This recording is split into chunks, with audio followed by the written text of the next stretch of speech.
Halo semua, saya, Gede Agus Dharma Putra, akan membawakan demonstrasi kontekstual modul 1.3. Kali ini, saya akan membahas tentang visi guru penggerak. Visi guru penggerak yang sudah dirumuskan adalah mewujudkan anak yang merdeka dalam belajar, beriman kepada Tuhan, beretika, memiliki kecerdasan global yang kreatif, serta berlandaskan budaya luhur bangsa. Adapun penjelasan komponen visi, yaitu yang pertama adalah merdeka dalam belajar. Artinya, pembelajaran yang berpusat dan berpihak pada murid. Memberikan ruang seluas-luasnya bagi murid mengembangkan potensi yang dimiliki agar berguna bagi hidupnya untuk mencapai keselamatan dan kebahagiaan lahir batin. Analoginya, memberikan tempat untuk si jagung, si padi, si kedelai, si timun untuk bisa bertumbuh dan berbuah. Beriman kepada Tuhan. Mencerminkan sila pertama pada Pancasila, mengacu pada keyakinan akan adanya Tuhan yang Maha Esa, yang menjadi dasar moral dan etika dalam kehidupan bernegara dan berbangsa. Beretika merujuk pada asal katanya yaitu etos, yang artinya sikap, kepribadian, watak, karakter, serta keyakinan atas sesuatu. Ki Hajar Dewantara menjelaskan bahwa watak atau karakter adalah budi pekerti yang mana mencerminkan keselarasan antara cipta, rasa, dan karya manusia. Budi pekerti melatih anak untuk memiliki kesadaran diri yang utuh untuk menjadi dirinya atau kemerdekaan diri dan kemerdekaan orang lain. Memiliki kecerdasan global yang kreatif. Artinya memiliki wawasan yang luas yang diwujudkan melalui literasi, mampu mengikuti perkembangan zaman, menguasai teknologi, mempunyai sifat kompetitif serta pemikiran kreatif dalam membuat inovasi-inovasi baru. Berlandaskan budaya luhur bangsa, menjelaskan bahwa kecerdasan intelektual harus tetap berlandaskan nilai-nilai luhur bangsa yang tercantum pada dasar negara yaitu Pancasila, yang diwujudkan melalui profil pelajar Pancasila. Dari penjabaran visi tadi lalu dibuat pernyataan prakarsa perubahan, yaitu mengembangkan etika atau karakter siswa peduli sampah. Inquiry apresiatif sebagai pendekatan dalam mencapai visi. Inquiry apresiatif dikenal sebagai pendekatan manajemen perubahan yang kolaboratif dan berbasis kekuatan. Pendekatan inquiry apresiatif dapat membantu membebaskan potensi inovatif dan kreativitas, serta menyatukan orang dengan cara yang tidak dapat dilakukan oleh proses manajemen perubahan yang biasa. Manajemen perubahan yang biasa dilakukan lebih menitik beratkan pada masalah, apa yang terjadi, dan apa yang salah dari proses tersebut untuk diperbaiki. Hal ini berbeda dengan inquiry apresiatif yang berusaha fokus pada kekuatan yang dimiliki setiap anggota dan menyatukannya untuk menghasilkan kekuatan tertinggi. Di dalam pendekatan inquiry apresiatif tentu ada tahapan-tahapan dalam mencapai suatu perubahan. Tahapan itu disebut dengan baja, di mana B mewakili buat pertanyaan utama atau define.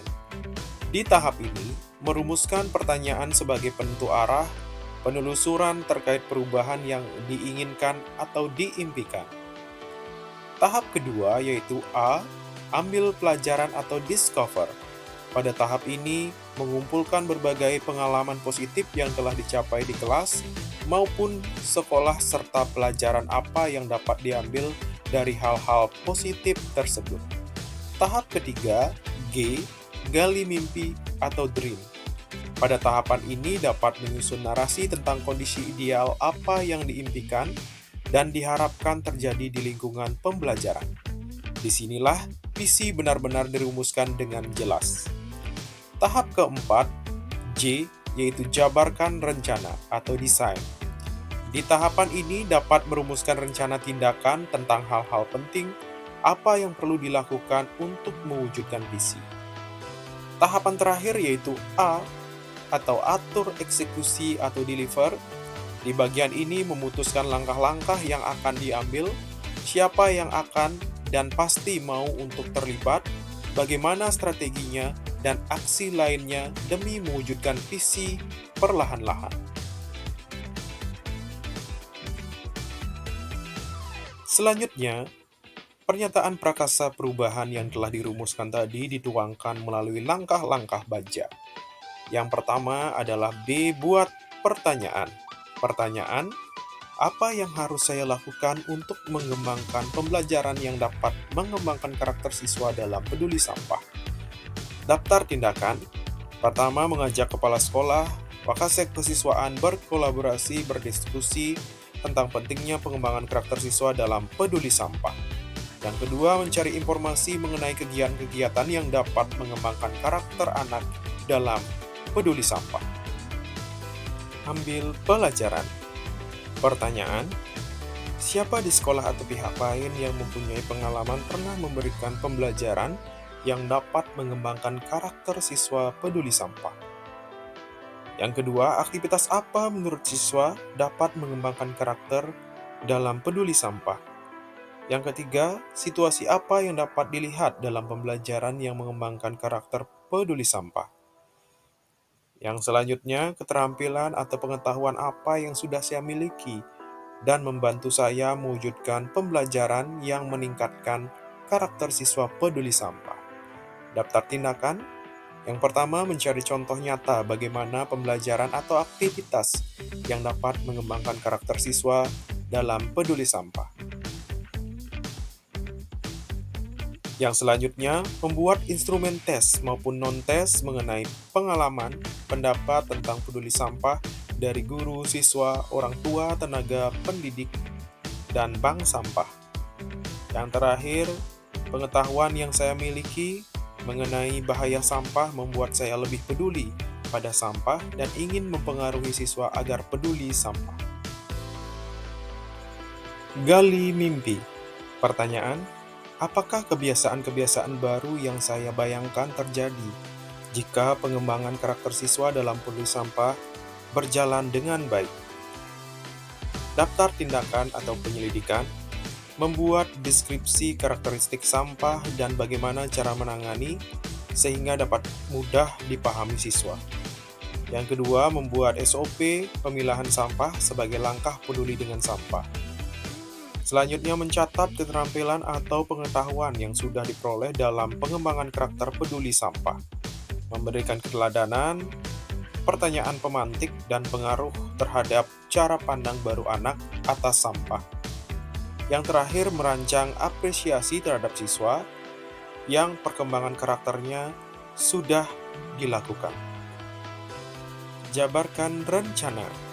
Pertanyaan, apa langkah paling sederhana, langkah pertama yang bisa dilakukan untuk mengembangkan karakter siswa peduli sampah? Yang kedua, apa langkah terobosan yang dapat dilakukan untuk menguatkan praktek di lingkungan sekolah pada khususnya? Daftar tindakan dan penyelidikan. Memberikan keteladanan dalam peduli sampah. Melakukan kolaborasi dengan bank sampah untuk menanggulangi sampah. Mensosialisasikan SOP pemilahan sampah dari hasil kolaborasi dengan bank sampah. Menyediakan tong sampah sesuai dengan jenis-jenis sampah yang akan dipilah.